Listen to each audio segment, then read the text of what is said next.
Yes, guys, I'm Si. Welcome to Cardiff City World. Welcome to Cardiff City World, brought to you by Ace Podcast Nation.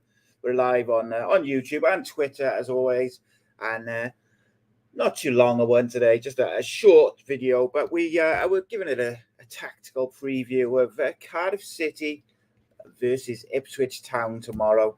A big game in the Championship, as suddenly Cardiff have found a bit of form and found some results, and they're, according to some people, and certainly the league table, they're not out of the playoff hunt just yet, but they certainly seem to be safe from relegation. Ipswich making a long trip to South Wales face, like I say, a Cardiff City who found a bit of form, but Ipswich rightly sitting second in the Championship table, and it's going to be a real interesting game. As I've said a few times earlier in the season, I've watched pretty much every single Cardiff game this year in some form, either there or on TV or whatever. And Ipswich, for me, have been the best team I've seen us play. Like, they were the team I was most impressed with tactically, the way they play football, the way they play together, the way they work off the ball, shape off the ball, in possession. Everything about it was impressive to me. Kieran McKenna, their manager, is a young manager, very highly rated. Obviously coached at United previously, but he is so highly rated that he's on the bookies shortlist for the Manchester United job, which he's not going to get that by any stretch. But I mean, he is an impressive manager, an impressive coach, tactically very astute, and is capable of changing things during the game. He's capable of adapting his team and his tactics upon the opposition, but he's also capable of implementing their preferred tactics on other teams as well. So it's going to be a fascinating watch, because there's certain things tactically which I've noticed for Cardiff over the last few games, which I've been quite impressed with. I think the manager, we said a few weeks ago, he's got to start learning, and I think he has. His rotations, I think, have looked a bit more purposeful as well in recent games. So it's going to be interesting. As is tradition, we start with the opposition of Cardiff City, which will be Ipswich Town, which we'll get to in just a minute. But just a quick short note, really. Obviously, Cardiff City World is a fan channel by fans for fans, featuring a range of content, vlogs, interviews, podcasts, whatever you want to say. There's just loads of stuff. We always want more Cardiff City fans to get involved.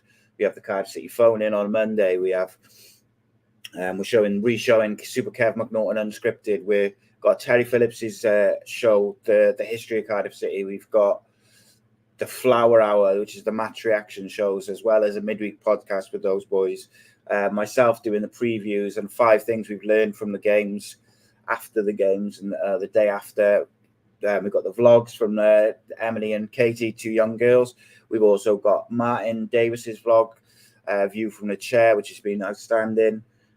We've got interviews coming up with ex-Cardiff City players like Rhodri Giggs, and we had Gavin Gordon on the other day. It's all things Cardiff City all the time. So please do subscribe if you haven't already. Like the video, share it, all that stuff. But obviously subscribing and sharing is the main thing. And lastly, Ace Podcast Nation, which is my main channel, my main body of work, features a range of podcasts and series and content on different stuff, different things. But it focuses largely on artists like music, rappers, bands, footballers, fighters, boxers, whatever, media, film, art, actors. It's got everything. Podcasts on all sorts of subjects, mental health in sport, all sorts of things like that.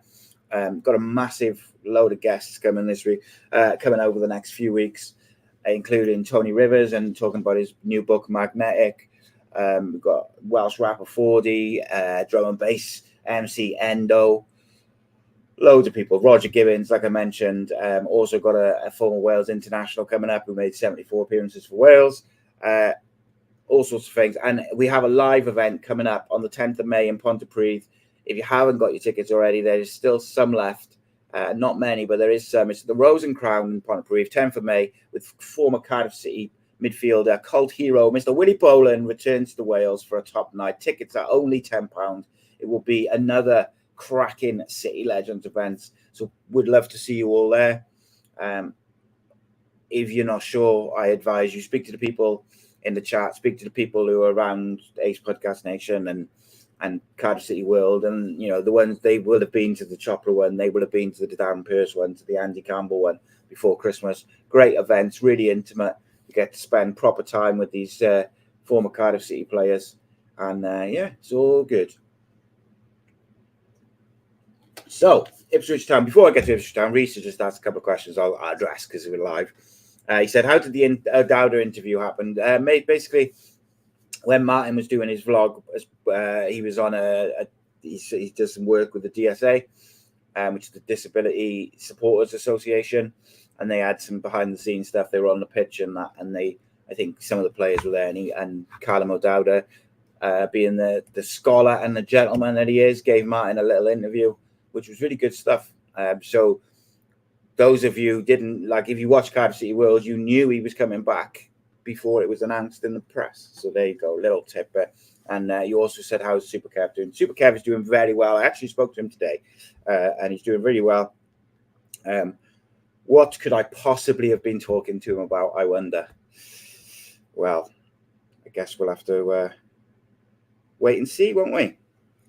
Sure, it'll be fun nonetheless. So, Ipswich Town. As I said, a team I'm very impressed by. Manager I'm very impressed with. Obviously, there's a few little duels around that pitch as well. The main one for me, Kiefer Moore.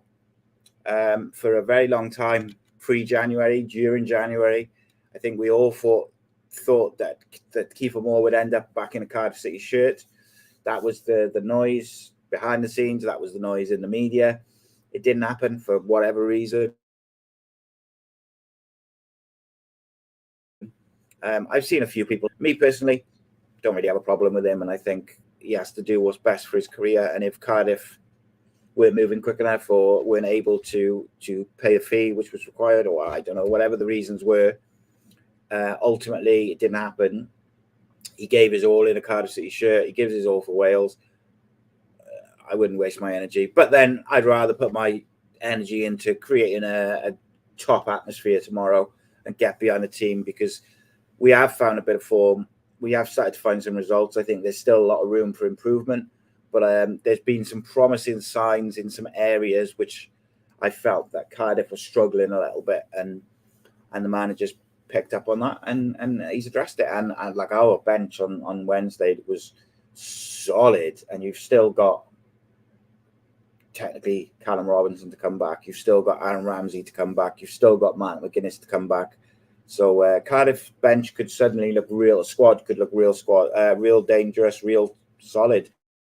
Still think we lack a striker, but Jeju might hit a bit of time. So Kiefer Moore. It's going to be a fascinating battle, that one, because let's be honest, as good as Matt McGuinness was in the first half of the season, I think there's no doubt, there's no controversial statement there. He was very, very good. His passing was exceptional. Defensively, very solid as well. But Phillips has come in. Took him a game or two just to settle.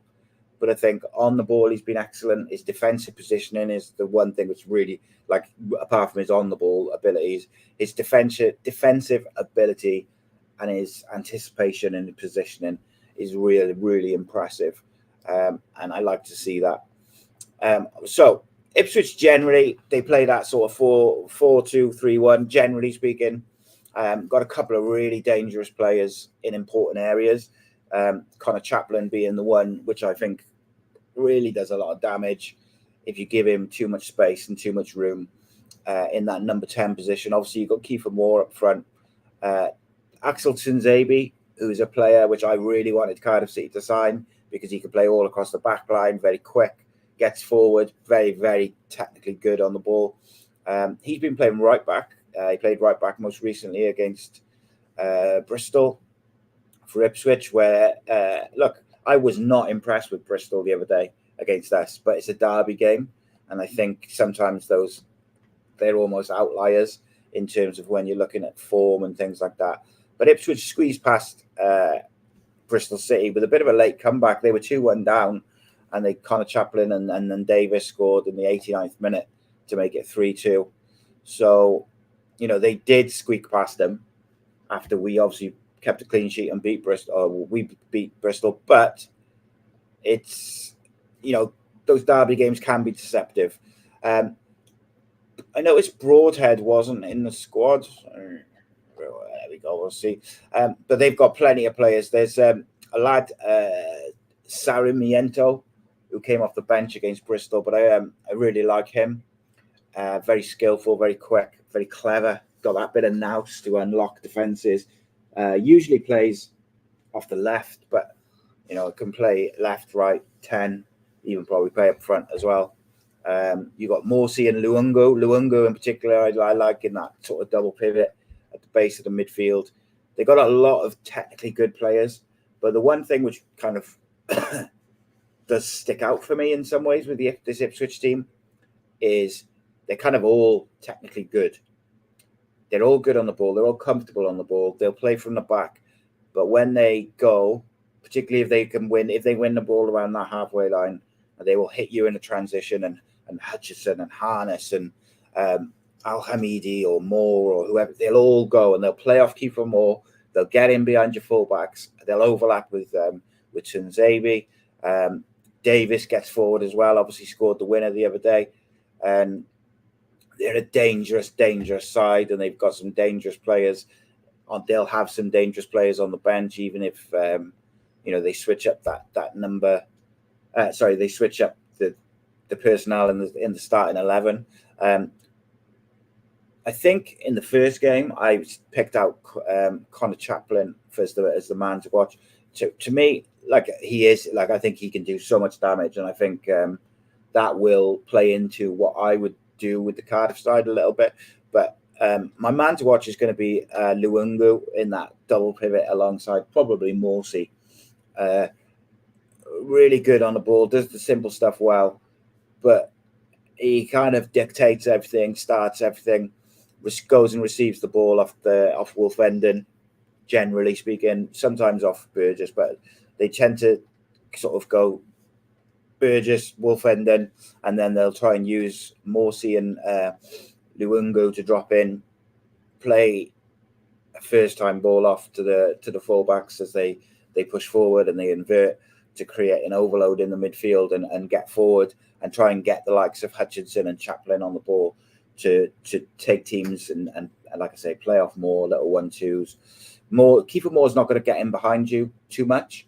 Like he is at you. He's not. I don't think he is necessarily a stereotypical target man where he can get in behind you. But I think if you're Phillips and Gutas, you would rather Kiefer Moore be running in behind you than receiving it to his chest, little flick-ons and things like that. I don't think we'll see a lot of balls in the air to him in terms of like him trying to win a flick-on for runners. I think it'll be more fired into his feet and his chest and then lay it off and spin in behind, try and get in behind that Cardiff defence. As I've said, Ipswich really have impressed me this season. One of my favourite teams to watch outside of Cardiff. I'm impressed by the manager. And what I like about the manager is tactically, he will change it up if it's not working in the game. So, they were 2-1 behind in the Bristol game. And he wasn't afraid to make 3 or 4 subs and change it. So they went behind in the 77th minute. Just before that, when it was 1-1, so he wasn't happy then, he brought in 4 subs around the hour mark. He brought in Taylor Burns, Sarmiento, and Al-Hamidi. And they started to get at Bristol. And Bristol kind of almost, I wouldn't say completely against the run of play, went ahead, but it was, Ipswich were playing quite well as the home team as well. And then, they just kept going and kept moving Bristol around. And eventually Bristol tired, and it's, a couple of good goals, and you're losing in the Championship. That's the way it is. You've got to defend to the end. Leif Davis is a player, plays left back, 2 assists and a goal against Bristol. Don't know what that beeping was. I apologise. No idea what it was and where it came from. But Leif Davis is a player. I really, really like him. And if it wasn't for me kind of thinking that midfield area is so important in this game, he'd be the player I'd be saying to watch. Like, he is a real player down that left-hand side. He'll support a harness. He can invert and drop in alongside Morsey and Luungu. And quite often in possession, as they progress up the pitch, Ipswich will leave just two at the back. And they'll go into like a 2-4-3-1, even move Chaplin. Chaplin will go right up with Moore, and Morsey or Luungu will push in, and one of the defenders will slot into the midfield. They're very, very clever. They're very fluid, and they'll take advantage of those half spaces. And the way Cardiff, in my opinion, can combat that fluidity in the the Ipswich movement, for me, is you keep at least one of the fullbacks, probably NG, a little bit narrower to almost not quite create free, but he almost takes up a half space to force Ipswich around the outside and try and stop them playing those little 1-2s and triangles to get in behind. That's what I would do in that defensive shape. In terms of personnel, I don't think you can drop Wilson Esbrand. I think he's been really, really good. But there's a couple of players who I think I would probably rotate rather than drop. But I think they don't necessarily deserve to be dropped on Wednesday's performance. So in terms of Cardiff personnel, my back four is NG, Gutas, I was going to say McGinnison, Phillips. Wilson Esbrand keeps his place because I think defensively he's been solid. I thought he was a little bit lax at times in the first half, but I thought as the game went on, I thought he was very good, and he gives you that attacking option that Collins doesn't give. He gets the overlap and he gets forward at pace. So I would really look at that. So that would be my back four, and then really from a Cardiff point of view with the tactics, as I mentioned, I'd have defensively, like when Ipswich have possession, I would have the fullbacks quite narrow. But I'd also, for me, Siopis has to play, which is very unfortunate for me because I think there's no way I'm playing Rawls, Siopis and Wintle at home. I think, one, it'll turn the crowd playing three defensive-minded midfielders. But two, I don't think it'll do us any favours in tactically. It certainly won't do us any favours in possession because we'll struggle to progress the ball forward when we do get it. I think the Cardiff, for large parts, won't be in possession of the football, which will be quite unusual for us because we have become a very possession-based team under this manager. Even when our form dropped, we still had a lot of the ball, just didn't do anything with it. And I think now Cyprus for me has to play because I think he can combat some of the dangers that Ipswich possess, particularly Connor Chaplin. In that sort of number 10 position, Siopis is going to be really important in sweeping and marshalling that. And also on the break, or if Ipswich win the ball and they transition and you've got Leif Davis going down the left, Siopis can kind of sweep up from back, from side to side if needs be. He's got the pace and he absolutely, I'll be very, very, very disappointed if Siopis is not in that starting 11, and I'll be quite worried by it. In terms of playing alongside him, I don't think it's any secret that I would like to see Turnbull in that number 8 position in the double pivot with Siopis. However, so Ryan Wintle was excellent on Wednesday. He was decent off the bench the game before, and he was all right the week before that. Joe Rawls has been pretty excellent the last few games. However, I did think that Joe Rawls tired a little bit on Wednesday. I want Joe Rawls playing or starting against Swansea next week. So, this is a bit of a free game for Cardiff. No one's expecting Cardiff to win. Ipswich are a very good team, probably going to get automatic promotion, one of the best teams in the league. For me, I would rest Joe Rawls. I wouldn't start Joe Rawls. I would rest him. And then it becomes a conversation. Do you stick with Wintle, who had an excellent game on Wednesday, Or do we finally see Turnbull, who looked a lot more settled, a lot more comfortable on the ball, some really nice touches and passes? Do you slot him in there, which I think he should have been since he signed, so you can then bring someone else in? It's a tricky one. It's a real tricky one. So I'm going to leave that a minute, and then I'm going to move further forward, because I think the offensive sort of front four is going to be really important for Cardiff. We need to be deadly. We need to be clinical, because I think our chances largely will come on the break and when we can win the ball back in the Ipswich half or around the halfway line. And if we can hit at pace, get in behind the fullbacks, I think it could be vital. So if it was me and I was picking the side, I would play Bowler off the left, because I don't believe that O'Dowd is ready to start a game. And I think if you can get another 20 minutes out of him off the bench, maybe he can start against Swansea, whether that be on the left wing or the left back or whatever. But I would play Bowler off the left. I would play Ruben Corwell at 10. And I would play Ollie Tanner, I think, on the right. And then I'm going to go with Karlan Grant through the middle. However, I think the manager will go with Karlan Grant off the left, Bowler off the right, Jeju through the middle, and probably Turnbull at 10. I wouldn't do that, and there's two reasons why. Number one is I think Ruben Corwell deserves to get his place back in the starting 11. I think he hasn't done anything wrong to be dropped. And number two, I think Ruben Corwell does an excellent job defensively on the deep-lying midfielders in opponents' teams. He's done it a couple of times this season. The one which sticks out is Jake Livermore, but he's done it a few times. Really put in that defensive midfielder or that deep-lying playmaker under a lot of pressure and not giving him any time to get on the ball and dictate play and play through the lines, which I think he's got that physical presence. He's quick and he'll work hard. And when he gets on the ball, obviously he can create, etc. So let's do a bit of a mix, okay? We'll kind of mix what I would do and what the manager would do.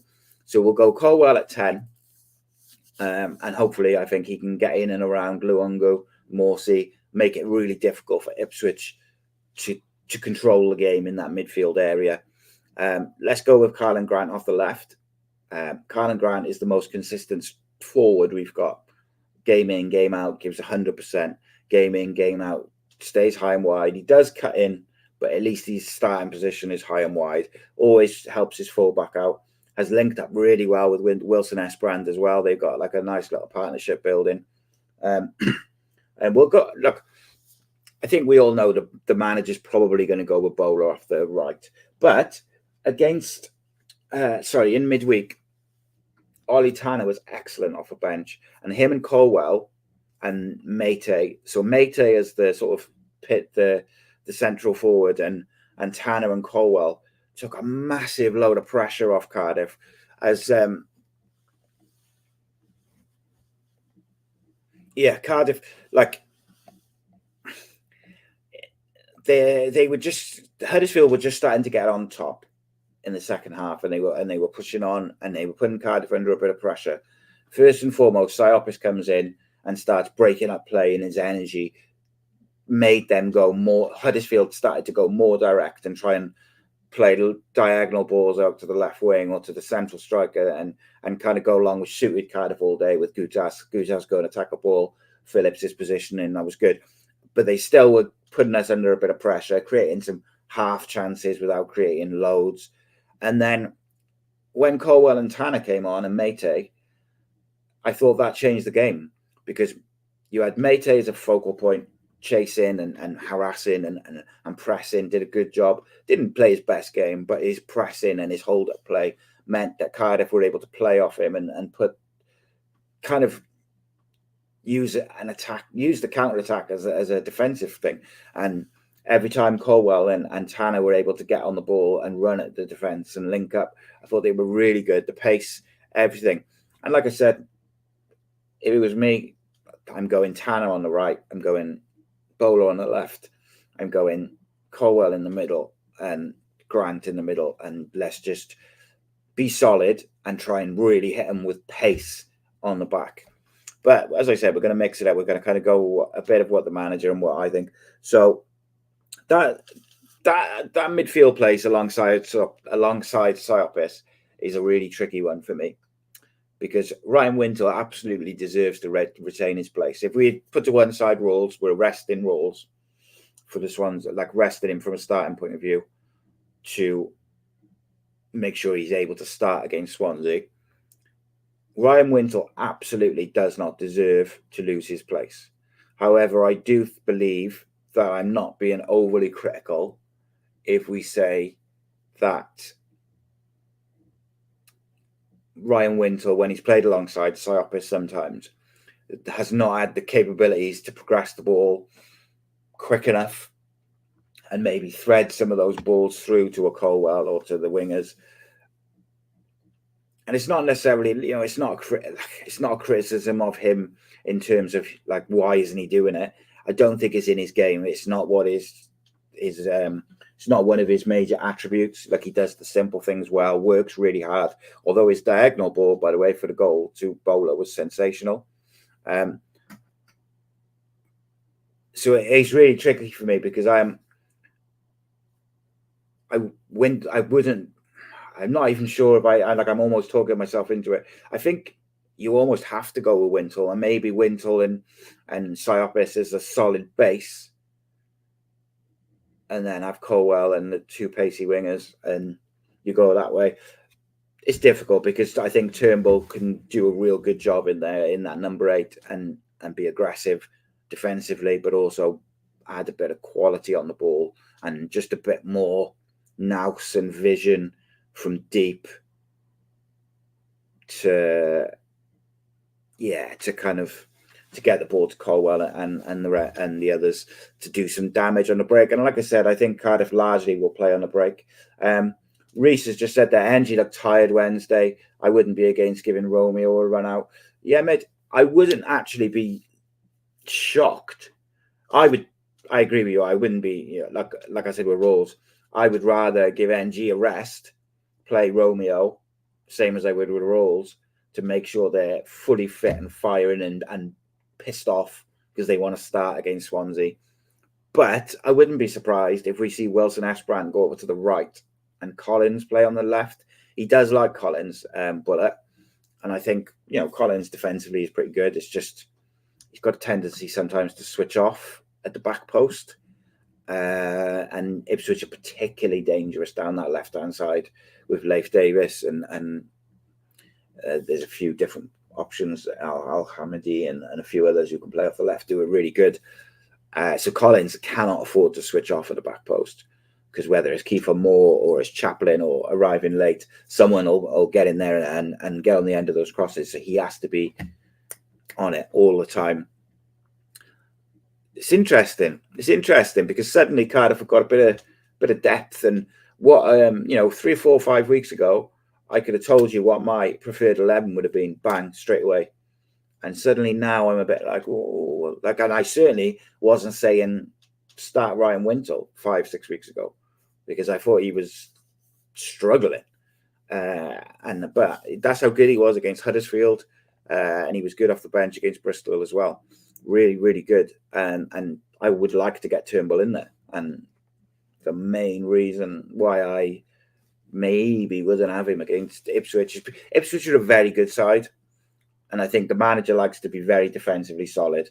We've had a few clean sheets now in a row.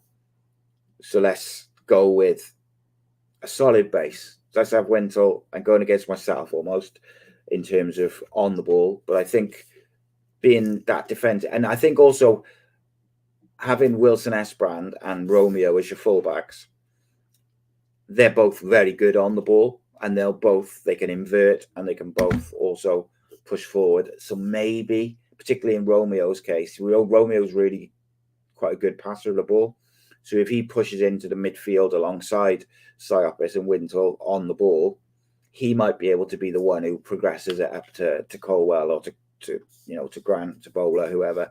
So it's interesting. My player to watch for Cardiff City tomorrow against Ipswich Town is Manu Siopis.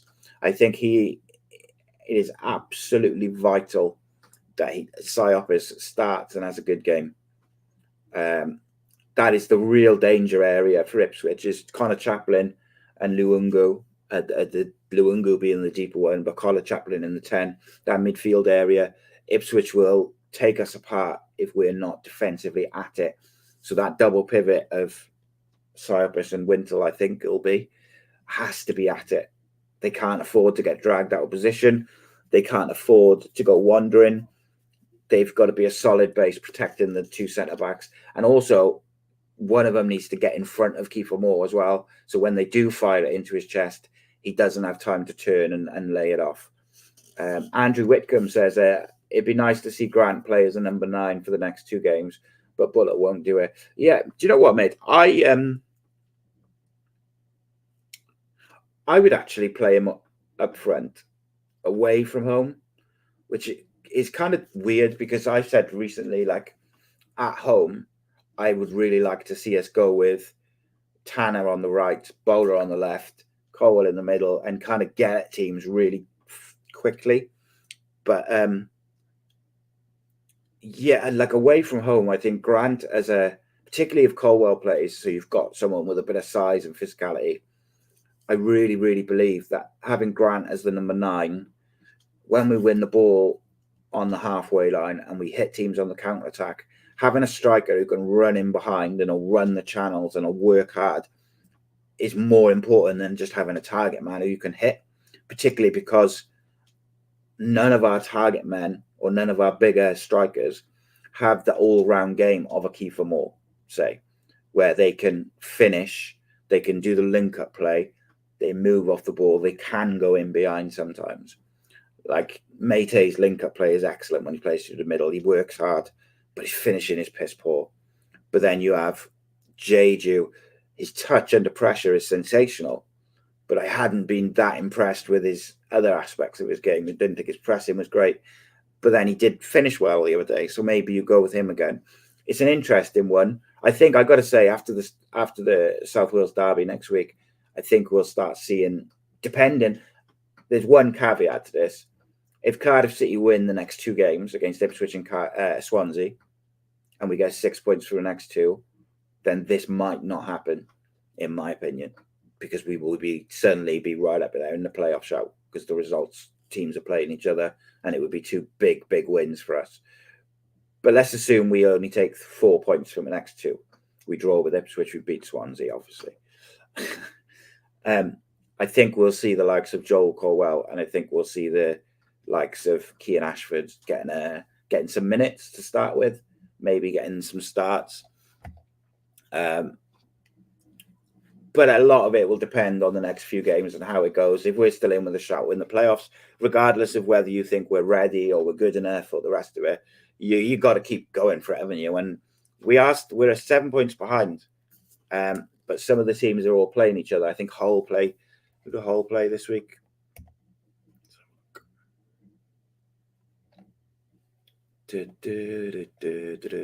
So Hull play Leicester on Saturday. So yeah, there's a few interesting games coming up. So, it'll depend. In terms of Ipswich Town, for me, the key to Cardiff City winning will be being defensively solid, keeping our shape, individuals taking responsibility for their defensive jobs, the mentality of the team being right in that the pressing is done as a group. When we do win the ball back, I think we're almost going to be like the away team in a lot of things.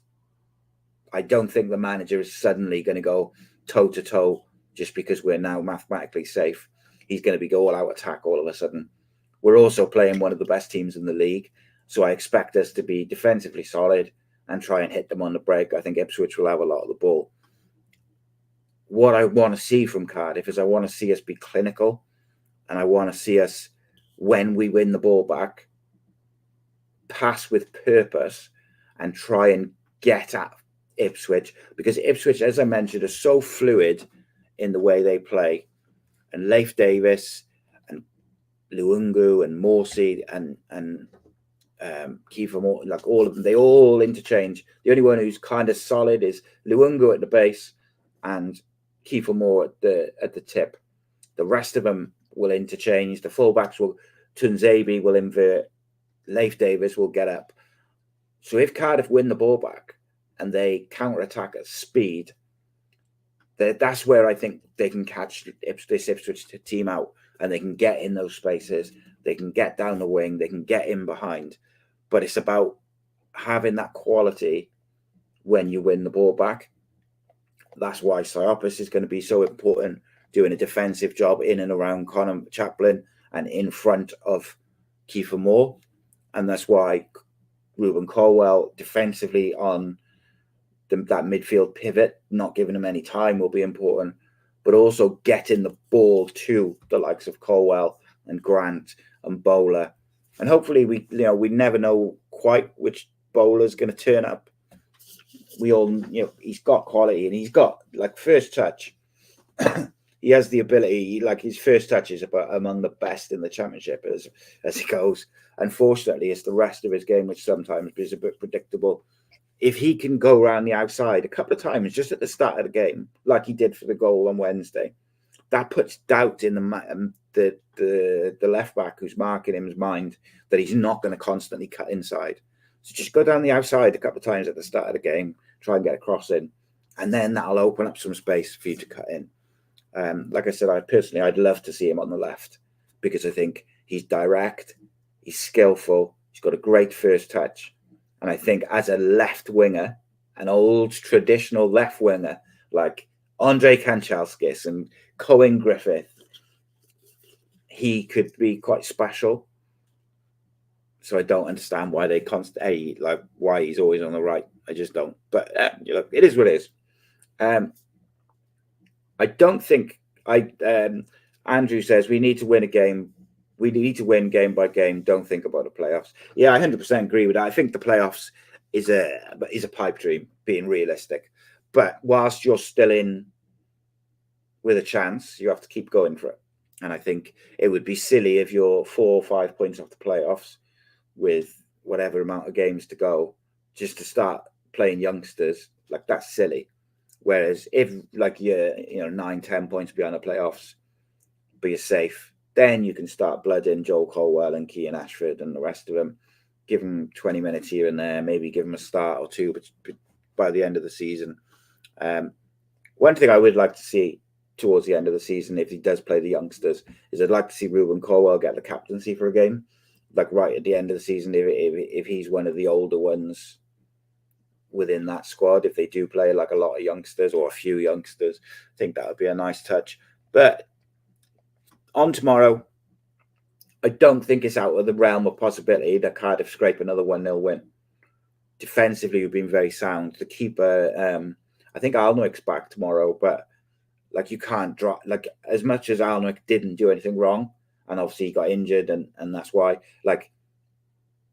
Halworth has been so good all around, and I think he's got a little bit more composure, if goalkeepers can have composure, than Alnwick, and I would not drop out. I would not bring on Alnwick back in. It's unfortunate for him because he hasn't done anything wrong, but Halworth has been that good for me. And if Halworth has a good game and the defence is solid and we're hard to break down, I think there's a bit of confidence building in the attacking areas where we might get a goal. We just need to be clinical.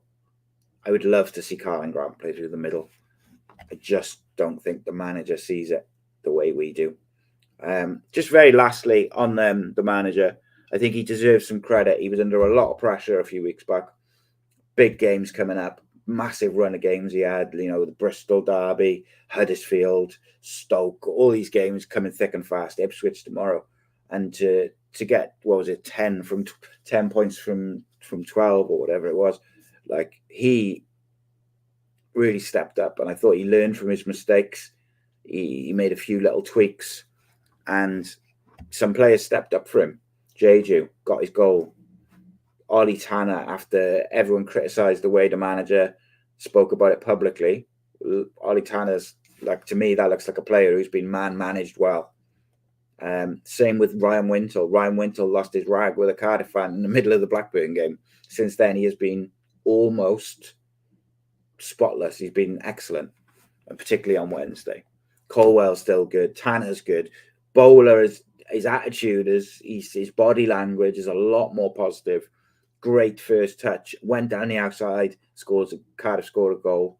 If that doesn't tell you that the wingers need to stay high and wide and beat their man and put a cross in, I don't know what will. But there we go. Man to watch for Cardiff, Siopis. Most important role on the pitch, possibly Ruben Colwell. But it's going to be interesting. Guys, do me a massive favour. Make sure you're subscribed. Share the channel around and about and all that sort of stuff in the groups, into your friends. Spread the word about Cardiff City World. Cardiff City content 7 days a week. Tomorrow night, 7 o'clock, we'll have the post-match reaction show, the Flower Hour. And once this video finishes, go back into it, go in the comments and drop me your predicted score and your predicted lineup. Why not? Let's put a load of comments in there. So it's not just 1 or 2 comments. Do a comment for your lineup, a comment for your predicted score and scorer, so we can get that YouTube algorithm and find more Cardiff City fans, more Championship fans to do it. Get behind the boys tomorrow. Let's make some noise. Let's get behind the team no matter what. And let's get 3 points. Come on, the City!